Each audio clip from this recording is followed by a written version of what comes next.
Hey everyone, thank you for tuning in to the CloudSapio Cybersecurity Sync. I am joined today by Fatin Kwasny, and she is from Fractio. Hi Fatin, welcome. Hi, Matt. Nice to speak with you, and thanks for having me on. I look forward to our conversation. Absolutely, me likewise. So, Fatin, why don't you just tell us a little bit about your background and a little bit about the industry that you currently work in and how you got started there? Yeah, sure.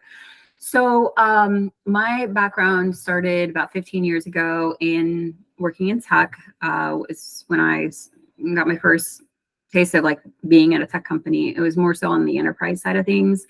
And then from there, moved to DC and then to Austin and got to work with startups, tech startups, and really got to see kind of like the ins and outs of how a founding team functions. And, you know, the entrepreneurial mind is wired in a certain way to where after a while you start to recognize patterns in things. And working on a founding team or in an early stage startup, because you have that ability, you can kind of deal with the ambiguity. You can search for solutions real quick. You can, iterate as often as needed. And it's just like you kind of have that mental toughness that you need to get through. And so I did that for about 10 years. It was a lot of fun. You do start to recognize patterns of where things can be made better, and especially on improving the survivability and scalability ratio of startups, given that, we hear statistics like, 90% of, startups end up failing. So that kind of led me down the path after working on the last founding team, and just still being exposed to my own clients and everything, of the disparity in silos being the issue, because that ratio that we hear about really comes down to team. And in the research that I've done and just the conversations with founders and investors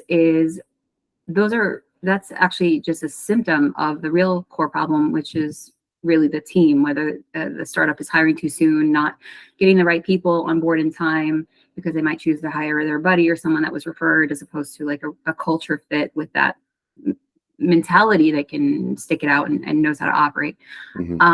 Or, just not securing the right people in time before, they have no more runway and they can't get to the next milestone or raise, right? Right. Yeah, so that's where Fractio is. It's I started it. It's a usage-based talent platform designed specifically for startups, and it's a consumption model. So they pay as they use the talent and the fractional skills that they need, as opposed to hiring full-time. That's fantastic. So kind of walk us through, how does Fractio work? How does who's the audience geared towards? Is it for hiring, or is it for employees, or both? How does it work? Yeah, thanks. Good question. So it's we support both the startup subscribers that subscribe to the Fractio platform to get access to the fractional skills. We only charge them a usage fee, like I said, for the skills that they consume. And it's month to month, so they're not tied into any type of like long-term contracts with any of the fractional skills that they're using. They can mix and match the fractional skills that they need, and we run everything in an agile fashion. So think of just like in production or development environment, you're running a scope or user stories or whatever it is, in agile sprints. So we treat it the same way. And if they have, they reach a point of inflection or a point that they need to pivot or iterate, we just treat everything like a backlog. And then we make the changes that we need to for them, whether they're using marketing fractional skills, fractional sales skills, HR, people management, finance, what have you, right? And they're just paying a unit cost for those skills. That's fantastic. Yeah. So it sounds kind of like, if I'm hearing it correctly, it sounds kind of like let's just say as a security consultant, can come on and offer fractional skills that companies might need. Maybe they don't need to hire that entire position for maybe an information security manager or a CISO or something like that, but maybe they're just trying to accomplish a specific project or try to get past a certain milestone. And they just need those skills to just kind of get past the finish line. So I would come onto your site, I would input my skills, my abilities, what I can offer to companies, and then they can choose to work with me. And that's all done through the platform. Yeah, exactly. And even on the fractional side, so if someone like you wanted to come on board, there are 3 ways to get involved. One is in more of a mentor capacity, and then there is the fractional capacity. Well, it's called a mentor catalyst. It's really, even mentors are fractionals. I mean, they're professionals that are volunteering their time, even at accelerators and incubators and in different ecosystem, centers. So, there's that element, and then there's also the paid on the execution side, which typically is not bridged through those, through those organizations, and then you have the founders left to either go to like Upwork or find a freelancer that's going to be very highly transactional and not dedicated.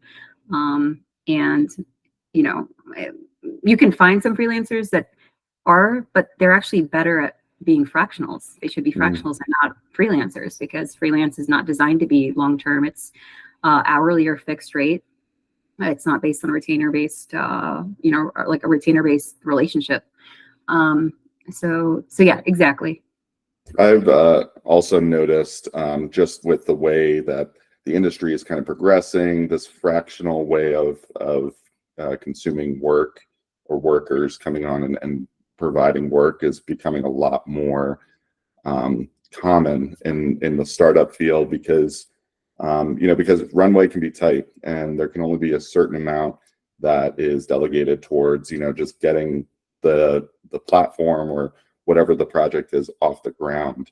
They're usually so budget tight with what they can work with, and they have so much to accomplish in a short period of time. So that's one of the things that I've noticed, and one of the things I've kind of pivoted towards in my company, CloudSapio, where we offer, a virtual CISO type of service. Providing that virtual and that fractional type of position really helps the company, because they have somebody they can rely on, but they can still focus on what they need without having to worry about paying a full W-2 salary. Yeah, exactly.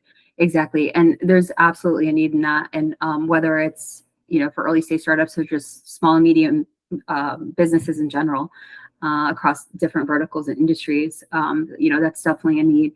And, in that same kind of vein, talent at any company is going to be the number one fixed cost outside of the product that the company's building or service that the company's building. So when it comes to any role, whether it's someone, like kind of standing up their own practice, or joining more of a collective environment where that cost can be diffused for everyone. So what kind of what was the inspiration behind this? I mean, I'm assuming that this kind of came from somewhere that you were in and you kind of saw the need, but where were you when you thought of this, and what kind of inspired this? Yeah, I love talking about that. So, like I said, I spent those 10 years working on the startup side, so like the early stage and growth stage startups, and being either on the founding team or like one of the early employees. And so this was something that came out of, the last experience that I had. It was good, but then I kind of got that itch to be an entrepreneur again, right? And so in that soul searching period of really letting go of control of what that might be, I kind of turned inward and allowed my intuition to speak. And I actually had a dream a couple years ago, in the spring. And in that dream, I was writing the word Fractio down.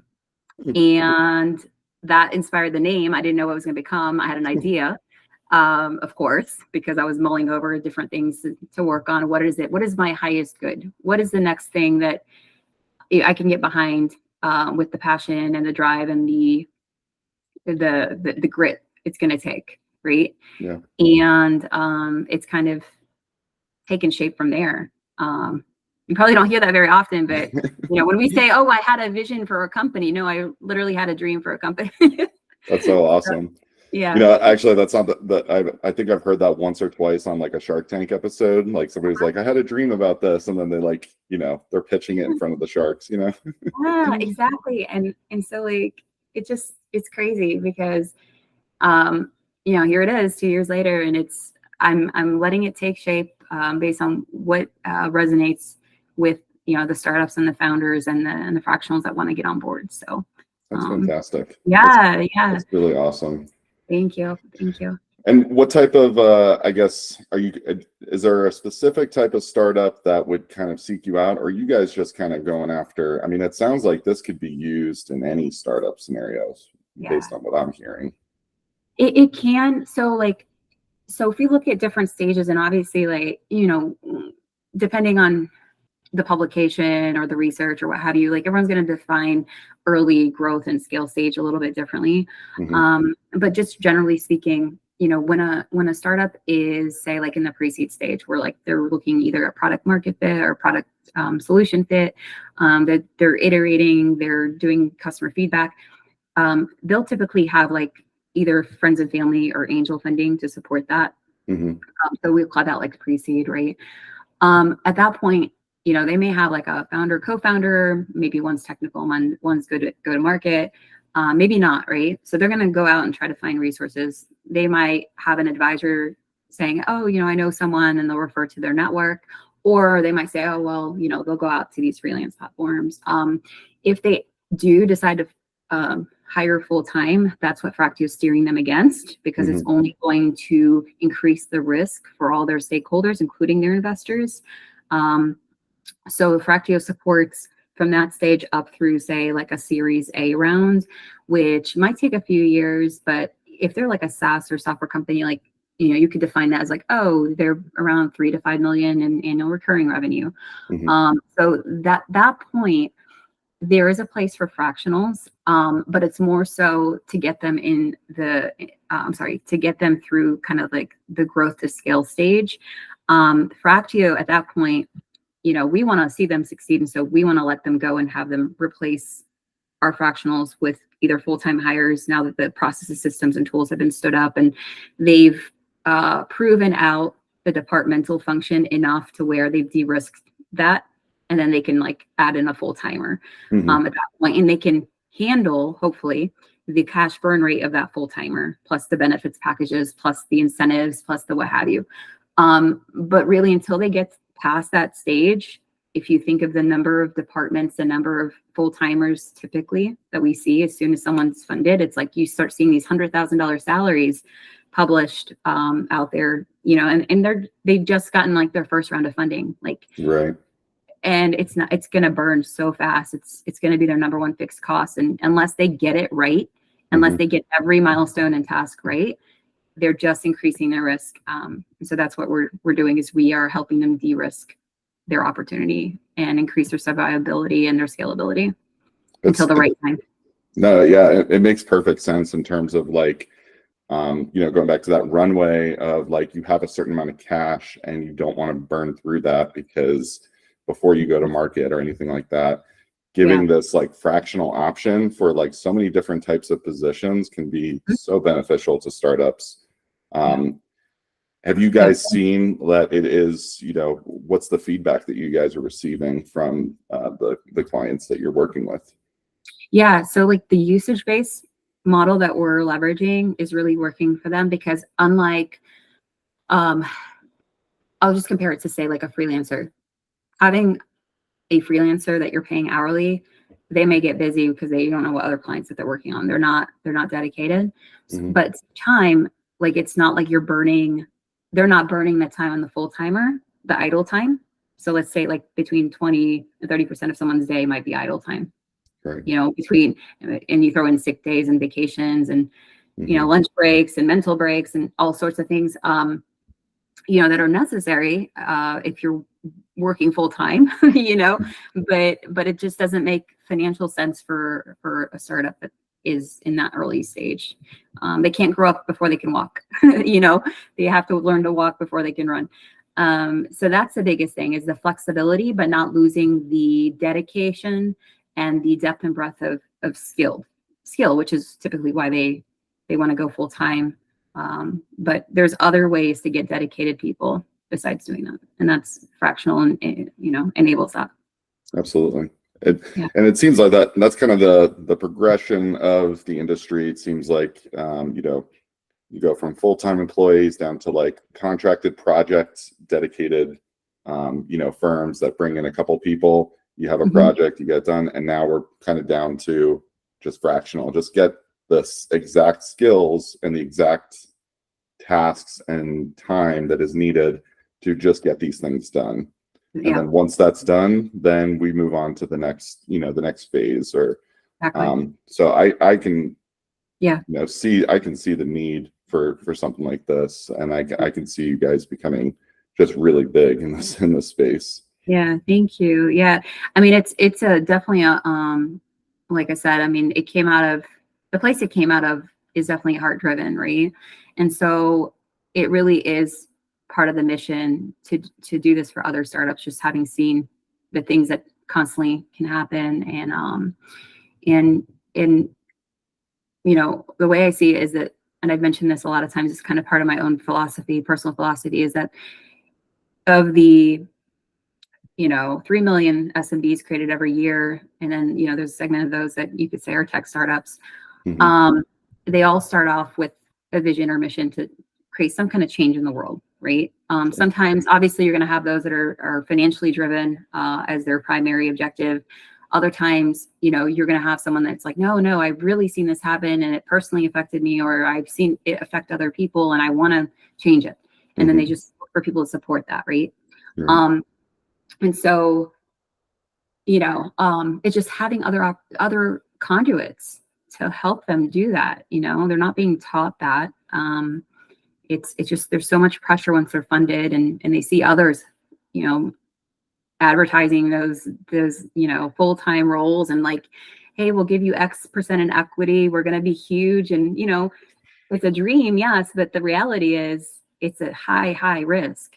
I mean, even for the employees, how many layoffs are we seeing? I think, if you look in, in just in these large publications that we've read, in Forbes and Wall Street Journal, the venture capital section of that is just, you can read all about it, just how many layoffs, last couple of quarters have seen in startups.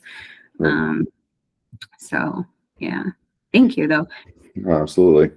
Now, Fatin, I want to actually pivot a little bit because I want to learn a little bit more about you. And, my audience is very entrepreneurial driven. We want to help and inspire entrepreneurs to, go after these types of visions that they have. For you is a dream, quite literally. And so I just want to hear about your perspective from an entrepreneur. The do's and don'ts, maybe. Just if you have some words of advice, just to another entrepreneur that might be out there that's watching right now. Yes. The big thing is set some clear goals, but allow the best to shine through. Don't try to force things.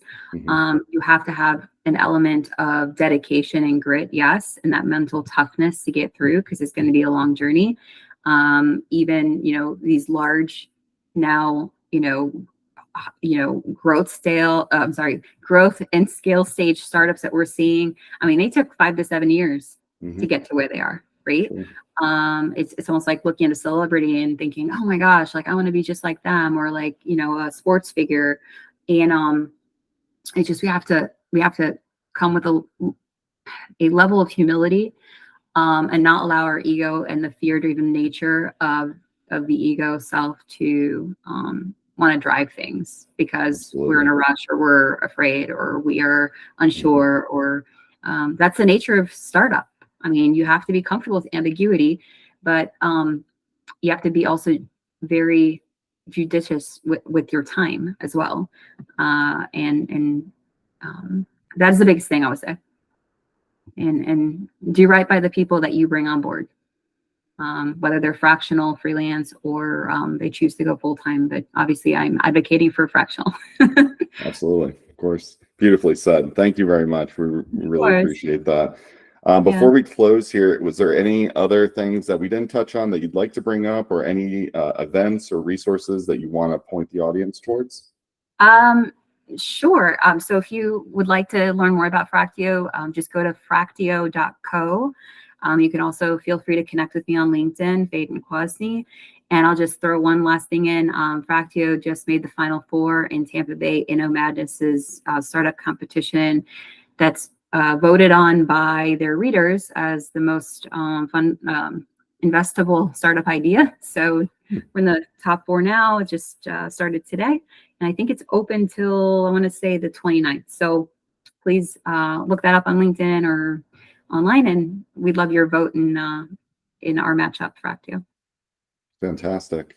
All righty. Well, Fatin, we really appreciate you coming on. Thank you so much. Really, it's been a pleasure. Of course. I appreciate it. Thank you for having me, and look forward to future conversations. Likewise. And everyone, thank you for tuning in to the CloudSapio Cybersecurity Sync. We will see you all next time. Thank you.